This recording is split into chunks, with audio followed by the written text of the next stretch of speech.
रबाला MIDC मध्ये आहे ते भीषण आग लागलेली आहे। केमिकल कंपनी आहे आणि रात्री साधारण 2 वाजता ही आग लागली होती, मात्र अद्यापर्यंत ही आग आहे ती विझलेली नाही।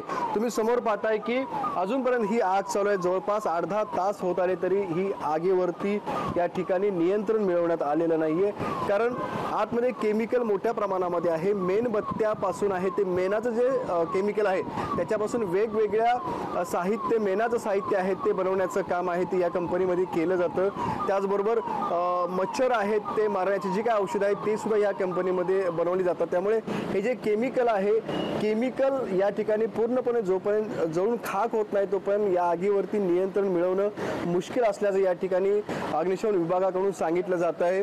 सुदैवाची बागमध्ये एवढी भीषण आग लागूनही याच्यामध्ये कोणी जीवितहानी झालेलं नाहीये, जखमी झालेलं नाहीये। सध्या फायर ब्रिगेडच्या माध्यमातून ऐरोली, घनसोली, वाशी या ठिकाणी जवळपास 10 ते 15 फायर ब्रिगेडच्या गाड्या या ठिकाणी आलेल्या आहेत। आगीवरती नियंत्रण मिळवण्याचा प्रयत्न पूर्णपणे या ठिकाणी सुरू आहे। आणि आपण जर पाहिलं तर फायर ब्रिगेडच्या माध्यमातून आजूबाजूच्या ज्या कंपन्या आहेत त्या कंपन्यांमध्ये आहे ती ही आग पसरू दिली जात नाहीये।